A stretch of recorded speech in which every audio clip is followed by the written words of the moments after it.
Di suatu tempat, lebih tepatnya di daerah ibu kota Jakarta, terdapat tempat bernama Keramat Tungga yang sempat viral di masa lalu. Di sana, ada sebuah rumah yang disebut Wisma Pesona Hiburan dan kesenangan khusus kaum lelaki hidung pelangi mungkin. Dari berbagai profesi seperti sopir, tukang parkir, tukang bangunan, dan lain-lain bisa tersalurkan di sini. Namun, dari banyaknya wanita di sana, ada salah satu wanita yang paling menonjol, dia bernama Siskay. E-nya pakai 3 ya. Karena Siskay sudah menjadi idola sejak lama yang membuat rekan-rekannya iri karena mereka tidak kebagian pelanggan. Bahkan ada salah satu rekannya yang menganggap jika Siskay sudah memakai susuk. Dia bernama Firly, yaitu sahabat dekat Siskay. Namun bagi Siskay, semua tamu yang datang merasa puas dengan servisnya, mulai dari berbagai sisi dan durasi. Yang tentunya, hai para people, apa kabar kalian semua? Semoga kalian dirahmati Tuhan dan diberi rezeki yang lebih, amin. Balik lagi dengan saya Faizura Hot, saya akan menemani malam kalian dengan film-film permintaan kalian dan intro.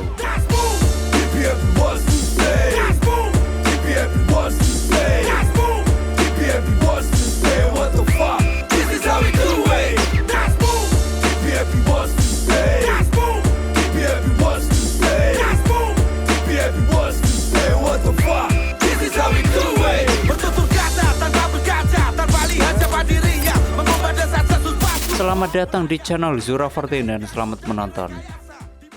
Merasa sudah sangat lelah, Siskay lalu mendatangi warung kecil di depan Wisma yang dijaga orang tua yang bernama Wak Ujang. Tujuan Siskay ke sana tak lain hanya ingin pinjam korek untuk menyalakan rokoknya, lalu sedikit curhat tentang temannya yang bernama Firly yang iri kepadanya. Seperti biasa, umur yang semakin tua lebih bijak tentunya. Di sini, Wak Ujang selalu menasihati Siskay agar selalu baik kepada teman-temannya dan tidak lepas sholat dan berdoa agar Siska bisa keluar dari dunia gelap tersebut, agar Siska juga bisa menikah karena profesinya sekarang tak selamanya bisa bertahan hingga usia tua.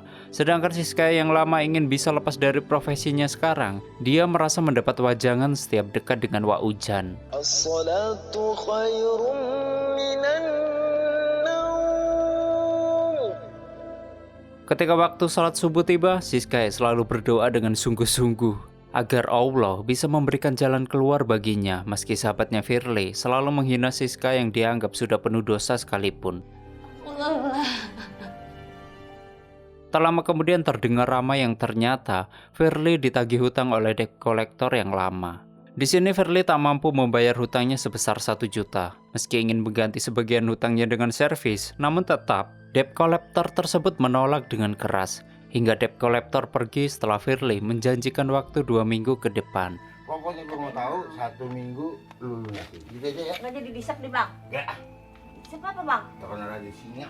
Siskay yang usai memasak mie, dia merasa iba kepada Firly dan memberikan mie yang sudah ia masak. Lalu menyerahkan sebagian uangnya kepada Firly untuk membayar hutang sambil berkata bahwa itu uang abu-abu yang bebas diberikan kepada siapapun kan. Tak lama kemudian, Siskay kedatangan cowok bernama Arjun, yang dimana Arjunlah yang membawa Siskay ke dunia ini dulu, dan karena merasa berjasa, uang Siskay disedot Arjun sewaktu-waktu.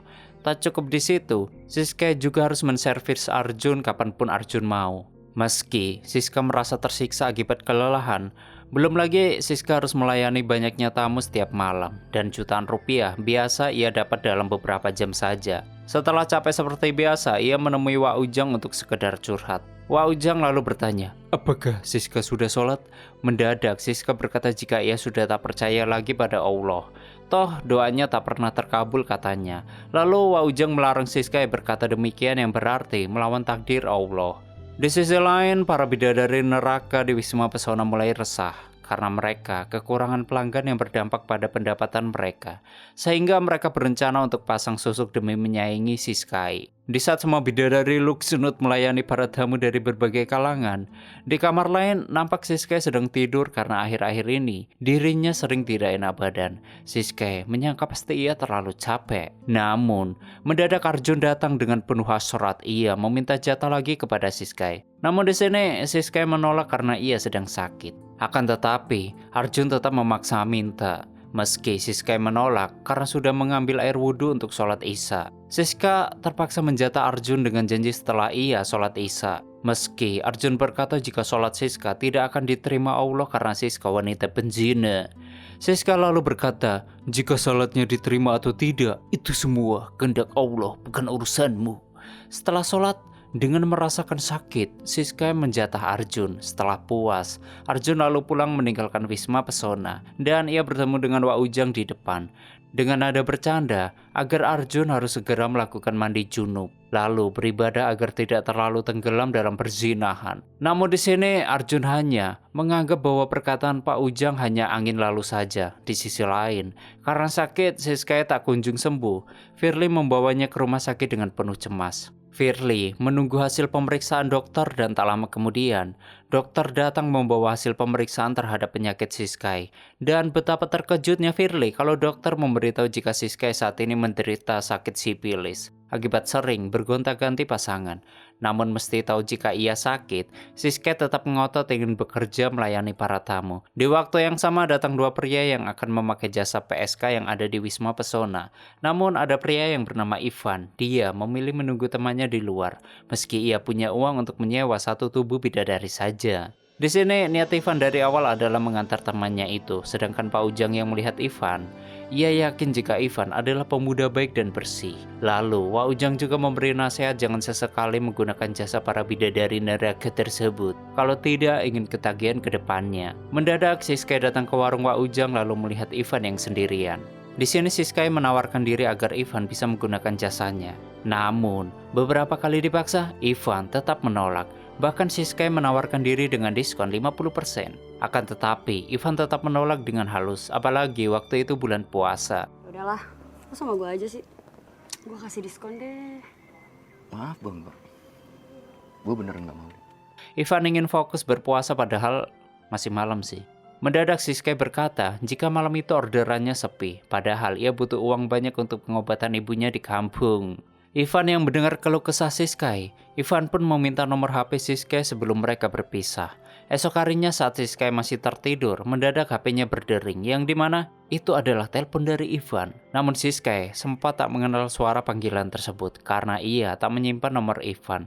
Sedangkan alasan Ivan menghubungi Siskai adalah ingin bertemu Siskai di suatu tempat. Dan dengan sukarela, Siskai menemui Ivan di sebuah taman.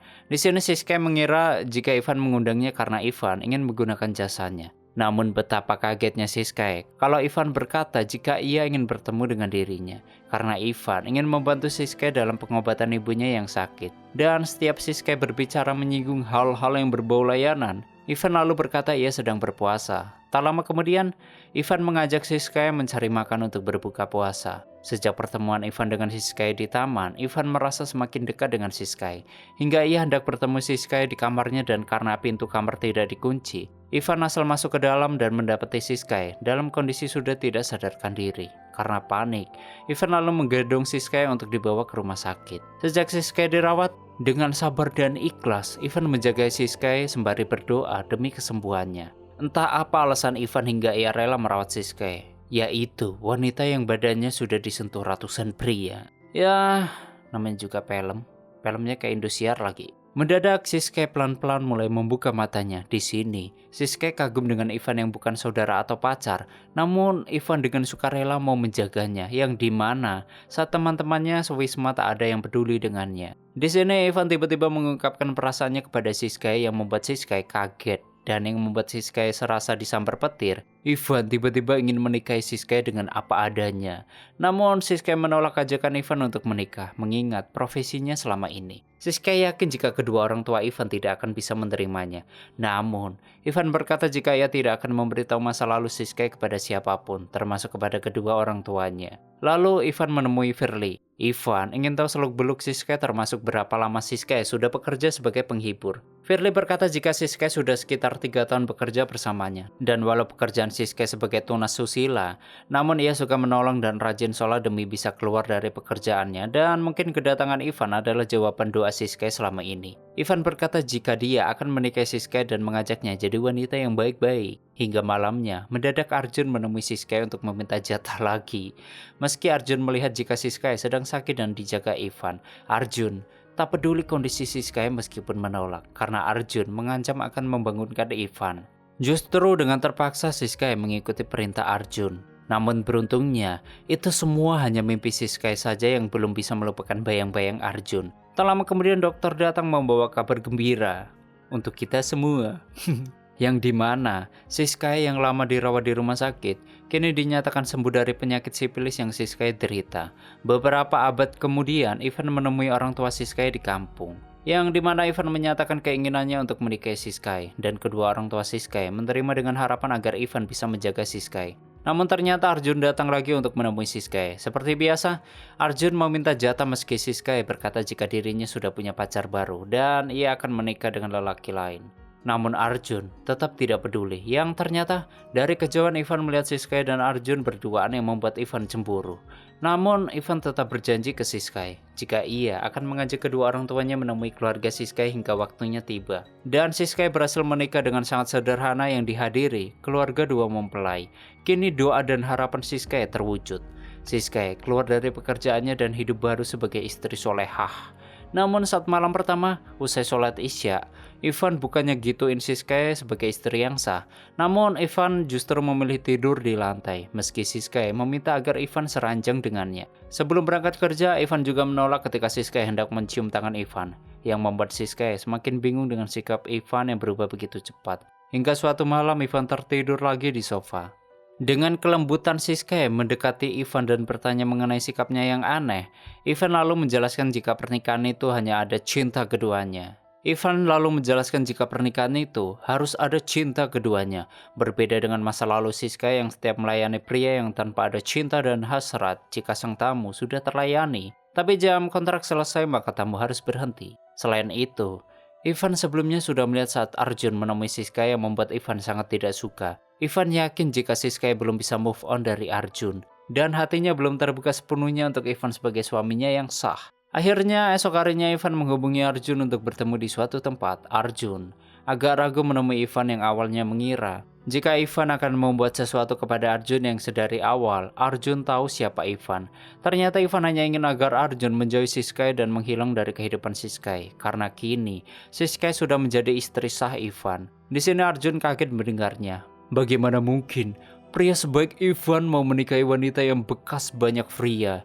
Namun Ivan berkata jika ia sudah pasrah dengan dampak dari pernikahannya dengan Siskai. Dan itu adalah suatu konsekuensi jika mengelola seorang wanita keluar dari dunia perzinahan. Di sisi lain, Siskai diam-diam sudah terbuka hatinya, ia ingin menjadi wanita solehah.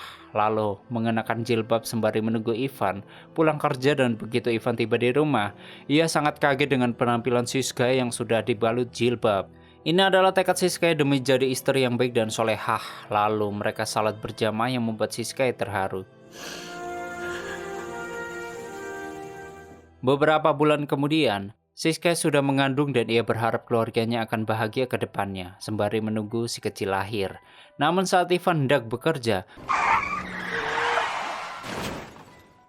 rupanya motornya mengalami insiden berat yang membuat Ivan meninggoy. Siskai yang kini sudah berubah, dia merasa sangat berat menerima kenyataan ini. Mengingat Ivan adalah satu-satunya pria yang perhatian kepadanya secara lahir dan batin. Anjay. Namun apapun yang terjadi, Siskai sudah bertekad ia akan menjadi wanita baik hati demi anaknya. Lalu tamat.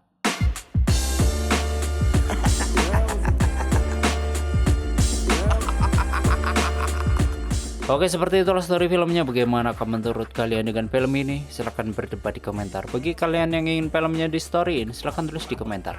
Dan yang ingin full movie-nya, link aku taruh di komentar yang aku kasih pin. Terima kasih sudah nyimak video ini sampai habis. Terus support channel ini dengan menekan like, subscribe, dan share ke alam semesta. Aneh pamit and stay on my channel. Jangan kemana-mana. Sampai ketemu lagi di video selanjutnya. Bye-bye.